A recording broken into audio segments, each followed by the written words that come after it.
خداوند کا شکر کرو کیونکہ وہ بھلا ہے اور اس کی شفقت ابدی ہے۔ کون خداوند کی قدرت کے کاموں کو بیان کر سکتا ہے یا اس کی پوری ستائش سنا سکتا ہے؟ جوان اپنی روش کس طرح پاک رکھے، تیرے کلام کے مطابق اس پر نگاہ رکھنے سے۔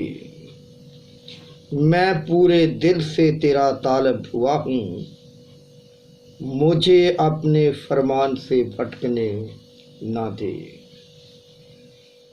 خداوند کا شکر ہو، اسی کے نام کی تعریف و تمجید اور ستائش ہو، کیونکہ وہی واحد قادر سچا زندہ ایک ہی خدا ہے، جو عزت، بزرگی، بندگی اور سجدے کے لائق واحد قادر ازلی و ابدی زندہ خدا ہے۔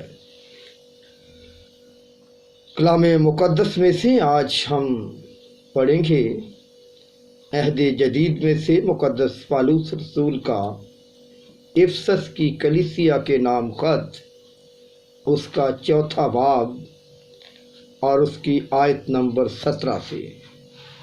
اور کلام مقدس کے اس حصہ میں یوں لکھا ہے: اس لیے میں یہ کہتا ہوں اور خداوند میں جتائے دیتا ہوں کہ جس طرح غیر قومیں اپنے بیہودہ خیالات کے موافق چلتی ہیں، تم آئندہ کو اس طرح نہ چلنا، کیونکہ ان کی عقل تاریک ہو گئی ہے اور وہ اس نادانی کے سبب سے جو ان میں ہے اور اپنے دلوں کی سختی کے باعث خدا کی زندگی سے خارج ہیں۔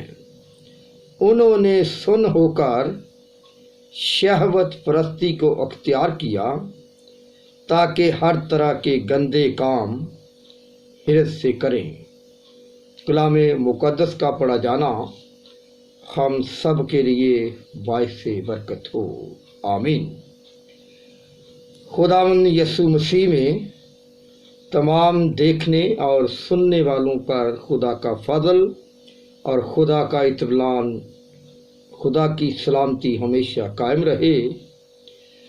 آج ہم خدا کے مقدس کلام میں سے مقدس پالوس رسول کے وہ الفاظ، وہ قیمتی باتیں جو روح کی ہدایت سے اسے ملیں اور اس نے کلیسیاؤں تک خداوند یسوع مسیح کا وہ پیغام، وہ کلام پہنچایا، اور یہ کلام نہ صرف اس زمانے کے لیے تھا بلکہ یہ آج بھی ہمارے لیے اتنی اہمیت رکھتا ہے۔ تو اس میں پالوس رسول افسس کی کلیسیا کے لوگوں کو یہ کہہ رہا ہے کہ اب تم مسیح کے وسیلہ سے نئی زندگی میں چلو، نئی زندگی کو اختیار کرو تاکہ خدا باپ کا جلال تمہاری زندگیوں سے ظاہر ہو۔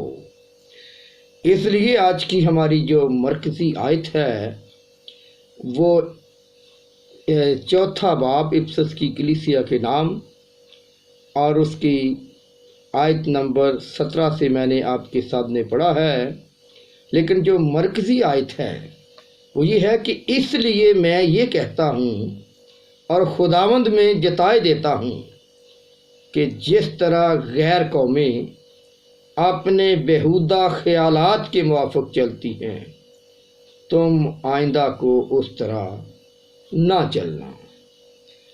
شائستگی سے چلنے کے لیے اور مسیحت میں جینے کے لیے وہ ایک طریقہ اور ایک سلیقہ ہمیں سکھانا چاہتا ہے، اور جو چال خراب ہے وہ ہے بیہودہ چال چلن، بیہودہ خیالات۔ اور لفظ بیہودہ 2 الفاظ کا مجموعہ ہے۔ بیہود جو ہے وہ فارسی میں اس کا مطلب ہے آوارہ، فضول، غیر مہذب، اور عربی زبان میں خود کہتے ہیں اونٹ کو۔ اور پھر اس کا مطلب ہے بے نظیر، بے نکیل۔ اونٹ کو بیہود کہتے ہیں، اور بیہود کا مطلب ہے ایسا اونٹ جس کی ناک میں نکیل نہ ہو، اور جس اونٹ کے ناک میں نکیل نہ ہو، اگر وہ اونٹ بپھر جائے، اگر وہ اونٹ بے قابو ہو جائے تو اسے قابو کرنا مشکل ہوتا ہے۔ اور پھر جو لوگ اونٹوں کی خطلت سے واقف ہیں وہ جانتے ہیں کہ اونٹ کا ویر بہت برا ویر ہوتا ہے، اور جس طرح پنجابی میں یہ لفظ استعمال کرتے ہیں پوتریا ہوا، یعنی بفرا ہوا اونٹ، اور بفرے ہوئے اونٹ کو قابو کرنا انتہائی مشکل ترین کام ہے۔ لہذا کلام مقدس کی روح سے آج ہمیں جو سیکھنا ہے، جو اپنی زندگی میں اپنانا ہے، وہ ہے کہ بیہودگی سے بچنا ہے اور شائستگی سے مسیح میں نئی زندگی میں چلنا ہے۔ اسی طرح ایسا شخص جو بیہودہ ہو جائے اسے سمجھنا بہت مشکل ہے، اسے سمجھانا مشکل ہو جاتا ہے۔ اور جس طرح محاورے میں یہ ایک محاورہ ہے کہ اونٹ جس طرف چاہے اسی طرح بیہودہ ہو کر پھر چلا جاتا ہے، تو بیہودہ انسان مرد ہو یا عورت اگر بیہودگی پر اتر آئے تو اسے روکنا مشکل ہو جاتا ہے، اور بیہودگی کا اثر اس کی زندگی میں پھر کثرت سے قائم ہو جاتا ہے، اور اسے موڑنے کے لیے انسان کو بے حد محنت کرنا پڑتی ہے۔ اسے روکنا، اس کے رستے سے ہٹانا مشکل کام ہو جاتا ہے۔ جس طرح بے لگام جانور منہ زور ہو جاتا ہے، سرکش ہو جاتا ہے، گستاخ ہو جاتا ہے، اسی طرح بے لگام انسان منہ زور بن جاتا ہے، اور اسے کجرو بھی کہا جاتا ہے، جس کا مطلب ہے ٹیڑھی چال چلنا، الٹے راستے پر چلنا۔ اور امثال کی کتاب 14واں باب وہاں پر لکھا ہے کہ دنا عورت اپنا گھر بناتی ہے پر احمق اسے اپنے ہی ہاتھوں سے برباد کرتی ہے۔ راست رو خداوند سے ڈرتا ہے پر کج رو اس کی حقارت کرتا ہے۔ ٹیڑھی چال چلنے والے لوگ خدا کی حقارت کرتے ہیں، اور پالوس رسول کو اپنے افسس کی کلیسیا کی فکر تھی۔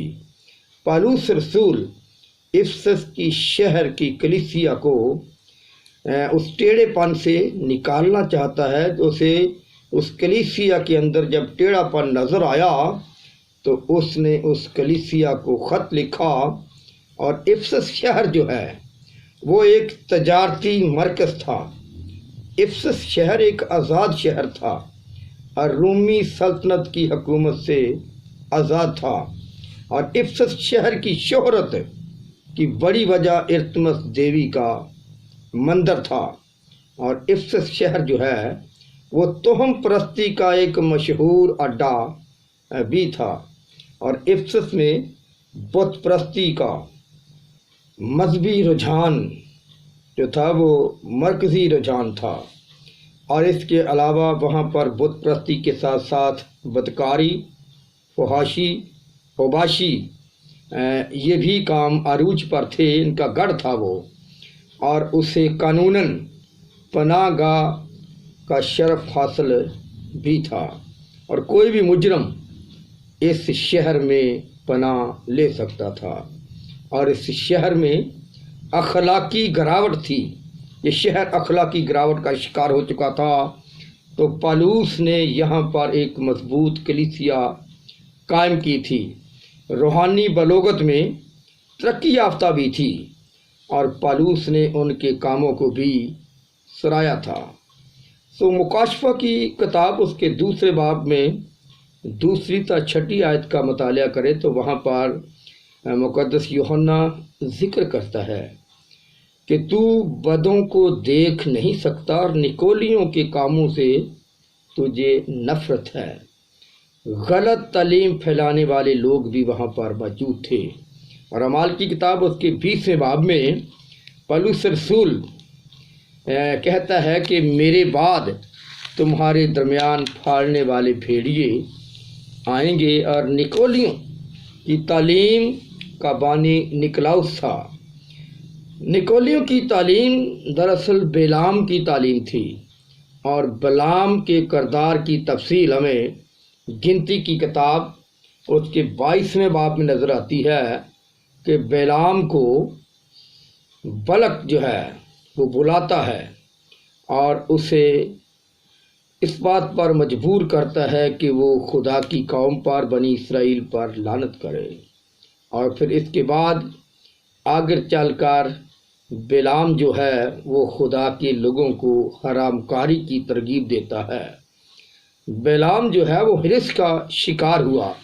بلعام نے ناراستی کی مزدوری کو عزیز جانا، اور اس نے لوگوں نے اپنے بدن سے بلد چلنے کا جب اظہار کیا تو پولس رسول سکھاتا ہے انہیں کہ انہوں نے بے لگامی اختیار کر لی اور وہ بے قابو ہو گئے اور نفس پروری کی زندگی بسر کرنا شروع کر دی، اور رسولی دستور میں دستاویز کے مطابق انہیں بے شرم اور ناپاک کہا گیا ہے۔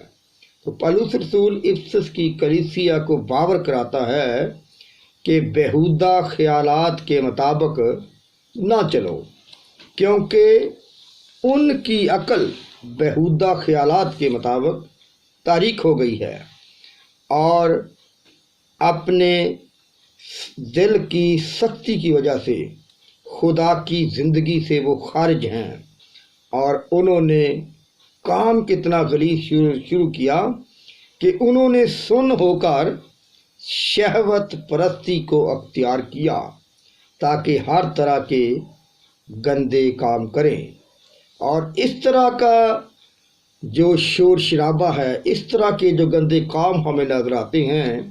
پیدائش کی کتاب اس کا 18واں باب اور 20ویں آیت میں لکھا ہے کہ پھر خداوند نے فرمایا کہ سدوم اور عمورہ کا شور بڑھ گیا ہے اور ان کا جرم نہایت سنگین ہو گیا ہے۔ سدوم کا گناہ کیا تھا؟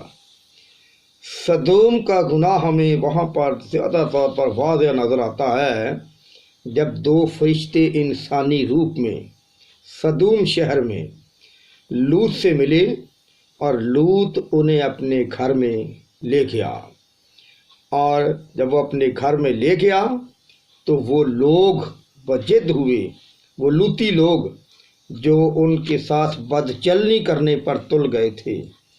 لوط نے ان کی منت کی کہ اے بھائیو ایسی بدی نہ کرو، لیکن وہ بجد رہے۔ آخر کار جب وہ ان کے دروازے توڑ کر اندر داخل ہو گئے لوط کے، تو پھر خدا نے مداخلت کی اور ان لوگوں کو اندھا کر دیا۔ وہ بھی شہوت میں سن ہو چکے تھے، یعنی انہوں نے بدی کو بدی ہی نہیں سمجھا تھا، اور نہ وہ بدی کو بدی سمجھ رہے تھے، اس لیے انہوں نے سدوم کے پھاٹکوں کو توڑ کر سدوم کے گھر میں وہ داخل ہو گئے، لیکن خدا نے مداخلت کی اور ان کی آنکھوں کو اندھا کر دیا۔ ان کے ضمیر و باشی کے باعث سن ہو چکے تھے، وہ لوطی لوگ تھے، اور گندی شہوتوں کو انہوں نے پورا کرنے کے لیے اپنی ہر کوشش کو پورا کرنے کی، مکمل کرنے کی کوشش کی۔ وہ گناہ اور ابلیس کے غلام بن گئے تھے، اور جب انسان کا ضمیر سن ہو جاتا ہے تو اس کے گناہوں کی کوئی حد نہیں رہتی۔ پولس رسول تعجب کرتا ہے اور کہتا ہے کہ تم اگلے چال چلن کی اس پرانی انسانیت کو اتار ڈالو۔ پرانی انسانیت سے مراد ہے بگڑی ہوئی گناہ آلودہ سرشت۔ پرانی انسانیت کے چتھڑے اتار ڈالو اور نئی انسانیت کو پہنو۔ پھر وہ کہتا ہے کہ جھوٹ بولنا چھوڑ دو، چوری کرنا چھوڑ دو، اپنے پڑوسی سے اپنی مانند محبت رکھو۔ یہ وہ مسیحی چال ہے، یہ وہ مسیحی زندگی ہے۔ اور پڑوسی کی بیوی کا لالچ نہ کرو۔ وہ بے لگام جذبات سے خبردار کرتا ہے کہ ہمیں بے لگام جذبات سے خبردار رہنا چاہیے۔ اپنے معاشرہ میں فحاشی کو نہیں پھیلانا چاہیے اور اپنے گھرانے، خاندان، معاشرے اور قوم کا خیال رکھنا چاہیے۔ اور دوسرا پطرس دوسرا باب 8ویں آیت میں لکھا ہے کہ لوط جب ان لوگوں میں رہتا تھا تو ہر روز اپنے دل کو سکنجے میں کھینچتا تھا۔ وہ رہتا ان کے درمیان تھا لیکن اس کے اندر خدا پرستی، راست بازی موجود تھی۔ لیکن چونکہ اس نے اس علاقے کا چناؤ خود اس وقت کیا تھا جب بزرگ ابراہیم نے اس کے سامنے یہ چوائس رکھا تھا کہ جو جگہ زمین تجھے اچھی لگتی ہے تو اسے اپنی رہائش کے لیے چن لے، اور اس وقت بھی لوط نے اس جگہ کی ہریالی کو دیکھا، اس جگہ کی تازگی کو دیکھا اور اس نے وہ جگہ اپنے لیے پسند کی۔ سو ہر چمکتی ہوئی چیز سونا نہیں ہوتی، اور لوط نے اس وقت چمکتی ہوئی چیزوں کو دیکھ کر اس جگہ کا انتخاب کیا جو بعد میں اس کے لیے بہت ہی مشکل ثابت ہوتی ہے۔ تو آئیے آج ہمیں غور کرنے کی ضرورت ہے، کیونکہ خدا ہر ایک کام کو عدالت میں لائے گا، خواہ وہ برے ہوں خواہ بھلے، اور ایک دن آخر کار خدا کی عدالت ہوگی اور خدا ہر ایک عمل کو ضرور ہماری زندگیوں میں لائے گا۔ تو پالوس رسول جس طرح افسس کی کلیسیا کو چوتھے باب کے شروع میں وہ کیا سکھانا چاہتا ہے کہ کمال فروتنی اور حلم کے ساتھ تحمل کر کے محبت سے ایک دوسرے کی برداشت کرو اور اسی کوشش میں رہو کہ روح کی یگانگی صلح کے بند سے بندھی رہے۔ ایک ہی بدن ہے اور ایک ہی روح، چنانچہ تمہیں جو بلائے گئے تھے اپنے بلائے جانے کی امید سے بھی ایک ہی ہونا چاہیے۔ ایک ہی ہے، ہماری امید ایک ہے، ایک ہی خداوند، ایک ہی ایمان، ایک ہی بپتسمہ، اور سب کا خدا اور باپ ایک ہی ہے جو سب کے اوپر اور سب کے درمیان ہے اور سب کے اندر ہے۔